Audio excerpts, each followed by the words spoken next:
আসসালামু আলাইকুম রহমতুল্লাহ। হ্যালো বন্ধুরা, সবাই কেমন আছে? আশা করি আল্লাহর রহমতে বেশ ভালো আছি। তো বন্ধুরা, আমরা এখন আমাদের পরবর্তী স্টেপ নিয়ে আপনাদের মাঝে উপস্থিত হয়েছি। আহ, আমরা যে স্টেপগুলো দেখেছি পার্ট বাই পার্ট, আশা করি সবাই মোটামুটি জেনে গিয়েছি কিভাবে কাজটা করতে হবে। বাকি কাজগুলো আপনারা দেখে নেবেন, আশা করি পরিপূর্ণ একটা সফটওয়্যার তৈরি করে নিতে পারবেন। তো আমরা আমাদের এন্ট্রি শিটে প্রবেশ করলাম। গত পর্বে আমাদের যে কাজটা বাকি ছিল, আমরা এখানে যে এই ব্যাংকের ব্যালেন্সটা করতে হবে, সেই ব্যাংক ব্যালেন্সটা আমরা কিভাবে ক্যাশ ইন ও ক্যাশ আউট থেকে নিয়ে আসব ডেট বাই ডেট, সেটা আমরা আজকে এখানে কাজ করে নিব, ফরম্যাটিং করে নিব। তো বন্ধুরা, আমরা গত পর্বে যে কাজগুলো করেছি, যেমন আমাদের অ্যান্টিশিডের একটা কাজ বাকি ছিল, এই যে এখানে সিরিয়াল দেখাটা, এই যে এখানে যে সিরিয়ালটা আমরা করে নিয়েছি, এখানেও আমাদেরকে সিরিয়ালটা দেখার জন্য করে নিতে হবে, এখানে রেগুলারের জন্য আর এখানে ক্যাশ ইন ও ক্যাশ আউটের জন্য। তো এখানে আমাদের একটা ফর্মুলা ছিল, এখানে আমাদের দুইটা ফর্মুলা হবে। সেটা কিভাবে, আমরা এখানে সমান চিহ্ন ব্যবহার করে এখানে আমরা ম্যাক্স লিখব, ম্যাক্স লিখে ক্যাশ ইনে গিয়ে ঠিক নাম্বার থেকে সিলেকশন করে এন্টার দিয়ে দিব। দেখুন আমাদের এখানে ক্যাশ ইনে 3টা রো করা ছিল, 3টার সেটা যেরকম একই ফর্মুলা, এখানেও একই ফর্মুলা। কিন্তু এখানে একটা ব্যতিক্রম হবে, কেন? এখানে এলো ক্যাশ, এখানে রেগুলার ছিল, এখানে ক্যাশ ইন এবং ক্যাশ আউট। তাই দুটাকে আমাদের এখানে ফর্মুলা কাজ করা নিতে হবে। যেমন আমার ক্যাশ ইনে আছে 3, ক্যাশ আউটে আছে 4। তো বন্ধুরা, আমরা এখন এখানে ক্যাশ ইন আউটের জন্য যেটা করছি, আমরা যদি পরবর্তীটা করি, ঠিক আমরা এখানে কি করব, এই ম্যাক্সের বা সমান চিহ্নের মাঝখানে ইফ ফর্মুলাকে কল করব। আমরা ইফ লেখার পরে এখান থেকে ব্র্যাকেট ওপেন দিয়ে আমরা যে লজিক নেব সেটা হলো আমাদের এই ক্যাশ ইন থেকে, এটা আমরা সিলেকশন করলাম, করে আমরা এখানে ডাবল সমান চিহ্ন দিয়ে ডাবল ইনভার্টেড কমা দিয়ে ক্যাশ ইন লিখে আবার ডাবল ইনভার্টেড কমা দিয়ে দেন ঠিক এই লেখার ওইদিকে এসে আবার আমরা এখানে একটা কমা দেব, কমা দিয়ে আমরা আবার ম্যাক্স লিখব। ম্যাক্স লেখার পরে আমাদের পরবর্তী হলো ক্যাশ আউট। ক্যাশ আউট থেকে ঠিক এখান থেকে এটাকে সিলেকশন করে এখানে আমরা ডাবল ব্র্যাকেট ক্লোজ করে এন্টার দিয়ে দিব। তো দেখুন বন্ধুরা, আমার ক্যাশ ইনে 3টা, ক্যাশ আউটে 4টা, ক্যাশ ইনে 3টা, ক্যাশ আউটে 4টা। ওকে, পরবর্তীতে আপনারা এখানে যদি আর যেমন ক্যাশ ইনে আছে এখানে 4 নাম্বার দিয়ে যদি আপনারা কাজ করেন, তাহলে আপনাদের পরবর্তী সিরিয়ালটা এখানে অটোমেটিকলি আসা পড়বে। তো বন্ধুরা, আমরা এখন কি করব, আমরা এখন আমাদের ব্যাংক ব্যালেন্সের যে হেডটা তৈরি করব, আমরা এখান থেকে এটাকে কপি করে নিয়ে ব্যাংক ব্যালেন্সে গিয়ে, ধরুন আমার হেডলাইনটা আমরা এখানে রাখবো, আমরা এইভাবে রাখবো, ঠিক আমি যেভাবে নিচ্ছি এইভাবে রাখবো। আমরা ক্যাশ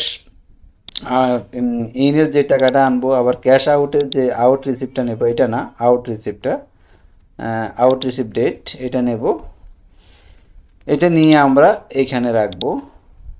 এরপরে আমাদের পেমেন্ট অ্যামাউন্টটা আউটের এটাকে নিয়ে রাখবো। আমাদের 4টা হেড নিয়ে আসছি, এখন হবে আমাদের ব্যাংক ব্যালেন্সটা আমরা এখানেই রাখবো, কারণ আমাদের ওইখানে যে ব্যাংক ব্যালেন্স তৈরি হবে সেটা আমাদের এখানে ব্যাংকের সাথে আমাদের মিল থাকতে হবে। এটা একটা শ্যাডো ব্যাংক ক্যাশ বুক বলা হয়, শ্যাডো ব্যাংক করব আমরা, তার সাথে মিল করার জন্য আমাদের যে ফিজিক্যাল ব্যাংকটা আছে। তো বন্ধুরা, আমরা এখানে হেডলাইনটা দেখার জন্য দেখাচ্ছি। আমরা এখানে এখন যে কাজটা করবো, আমরা এটাকে তো আমরা এখন হেডলাইন হিসেবে রাখলাম, ঠিক আমরা এটাকে এখন কি করব, এটাকে মুছে দেব। এই ডেটগুলোর মুছে দিয়ে আমরা এখানে ইউনিক নামে নিয়ে আসবো বা ইউনিক ডেট নিয়ে আসবো। তো আমরা এখানে সমান চিহ্ন দিয়ে লিখবো ইউনিক লেখার পরে ইউনিকটা সিলেকশন করে এখান থেকে ক্যাশ ইনে চলে গিয়ে ঠিক ক্যাশ রিসিভ ডেট থেকে ইন রিসিভ ডেট থেকে সিলেকশন করে এখান থেকে আমরা এন্টার দিয়ে নিয়ে আসবো। আবার এখানেও রেখে ইউনিক লেখে ঠিক আমরা ক্যাশ আউটে গিয়ে ক্যাশ আউট যে ডেটটা আছে হেডলাইন থেকে সিলেকশন করে এন্টার দিয়ে দিব। দেখুন আমাদের ইউনিক ডেট হিসাবে নিয়ে আসছে। এরপরে আমাদের অ্যামাউন্ট, এখানে আমরা কি করব, সমান চিহ্ন দিয়ে সাম ইফ করব, কারণ আমাদের টাকাটাকে আমরা সাম করব। তাহলে সাম ইফ লেখে এখান থেকে আমরা ক্যাশ ইনে গিয়ে আমাদের প্রথম লজিকটা হলো আমাদের এটাকে আমরা নিচের হেড থেকে আমরা ডেটটা নিয়ে নেব, কারণ আমরা ডেট অনুযায়ী টাকাটা সাম করব। ডেটটাকে নিয়ে কমা ব্যবহার করে দেন ক্রাইটেরিয়া হলো আমার এটা হলো আমাদের ক্রাইটেরিয়া। এখানে আমরা সিলেকশন করে আবার কমা দিয়ে ক্যাশ ইন থেকে আমরা যে টাকাটা সাম করব ঠিক টাকাটাকে নিয়ে আমরা ব্র্যাকেট ক্লোজ দিয়ে এন্টার দিয়ে দিব।